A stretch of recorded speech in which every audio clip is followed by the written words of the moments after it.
It's Rhema Afternoons with Tom and Di. Now, new research by World Vision has found that only 5% of overseas development assistance targets children, while at the same time finding that the impact that investment has is 10 times what is put in.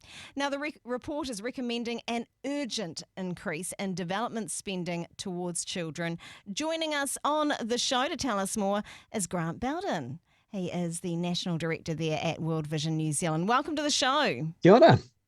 Kia ora. Thanks for having me on, Di and Tom. It's nice to speak with you. So tell us about this report, Grant. It's staggering to just hear Di say that the impact is 10 times what's invested in children, and yet seems to be such a small percentage of where the investment is being made. So can you unpack this for us a little bit and what the numbers actually show? That's right. This is what we believe is a world first, this piece of research to look into this issue. World Vision undertook it with Ernst Young and looked globally.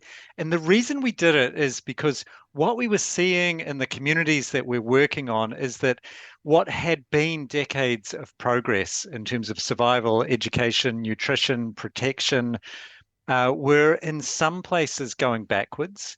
And the predictions with as conflict in many places and the impacts of climate change bite is that that will be even more of a problem in the future.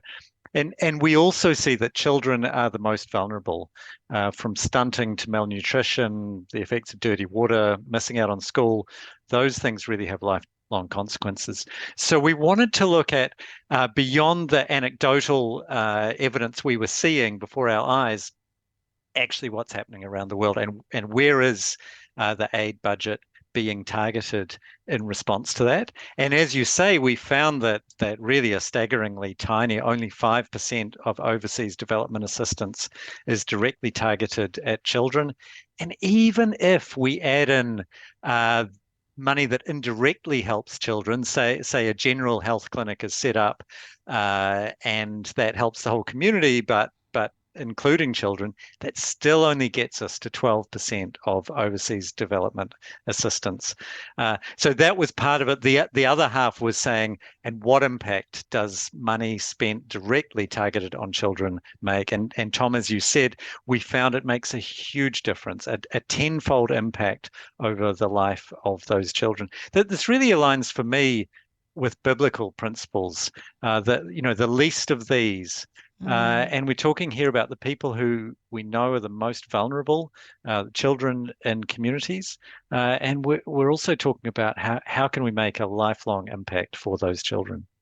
And when you think about it, there's so many different crises out there when it comes to the world stage at the moment. And, millions facing hunger, there's lack of education, all of that, it sort of all adds up to this perilous future. Is there anything that the government can do about this? What can New Zealand do? Yeah, there certainly is. Our message to the New Zealand government and to governments around the world is that we've long known that it's the moral thing to do, the right moral thing to do, to focus on children. And now we have clear evidence that it's the smart thing to do as well. The tenfold return on investment in children is really staggering, not just for those children, but for generations to come as well. So what we're saying to the New Zealand government, what we're saying to other governments, is firstly to track money spent directly on children, investment in children, and to move that up as an initial step from 5% up to 10%, but it needs to go beyond that, of course. The second thing is to track it separately. So an initiative that New Zealand started doing, along with many other countries some years ago, is specifically tracking investment for women and for girls, which has been hugely helpful in really focusing on the special needs of women and girls in developing countries where there's really extreme vulnerability. That's really helped to move things. We're saying to them, it's time to do the same with children, to say, let's track that, let's focus on it, Let's make sure that we can up those percentages. And then the final thing, of course, is that we need to increase the investment that we put into overseas development assistance. So a lot of, I don't know, if you picked a number, to guess how much we spend on overseas development assistance, you probably wouldn't guess that it's as small as much less than 1%. In fact, it's less than a third of 1% currently. So it's a really tiny amount. It's less than we're spending on potholes in New Zealand at the moment. And so, what we're seeing is that the government budget is overwhelmingly being spent right here in New Zealand on ourselves. We're saying, could we look outside a little more? Could we do something for our neighbours in the Pacific and beyond that will really make a difference for them and, of course, for the world that we live in?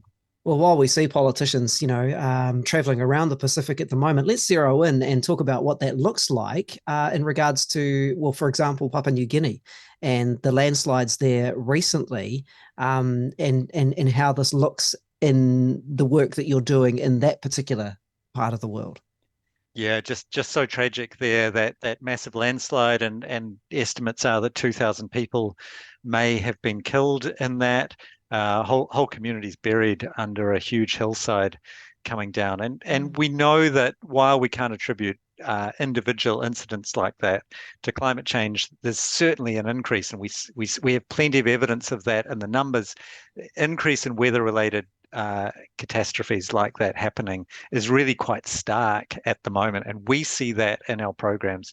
We're responding to far more emergencies like that than we did 10, 20, 30 years ago. Right now in PNG, we're working really hard with the survivors, with the communities affected by that. Of course, people have lost not just family members, but also their livelihoods. Often it's on the land, their homes, really, for a lot of people, everything taken away just in the middle of the night. I think it was at 3 a.m., something like that. So that's a great example of the sort of thing that overseas development assistance does. It's the sort of thing that government budgets do, but it's also the sort of thing that individuals, of course, New Zealanders are very generous. And it's the sort of thing that people can give to directly supporting people affected by that disaster right now. And if anyone's able to help with that, we do have a collection going on worldvision.org.nz to get emergency supplies to the survivors and to help them restart their lives, really to do the sort of things that I think each of us would hope someone would do for us if we were ever in that situation. Grant, thank you so much for your time this afternoon and sort of, just explaining overseas development aid and what that is all about and where the needs are. And yes, it is staggering to hear that it's just 1/3% that we actually put to that to overseas development. So thanks again for your time, and we really appreciate the work of World Vision. Of course, you've got this thing happening for Papua New Guinea, but I do want to mention the 40-hour challenge is happening very soon as well. So if you know someone who's going to be a part of that, why not consider putting some money towards them as well? I know my son is. I'm just putting it out there. And Grant, I know that you will be too, right? I'm always doing it. I've been doing it for years. Yes. I'm going to be planting 400 trees in 40 hours is my target. Right. Okay. Oh my goodness, he's planting a training. forest. I love it. All right. Well, worldvision.org.nz, the place to go for more. Grant Bayldon, National Director of World Vision here in New Zealand. Thank you for your time on the show. Really appreciate it once again. Thank you, Tom. Thank you, Di. Thanks for joining us on Rhema. Now, if you found value in today's content, hit that like button.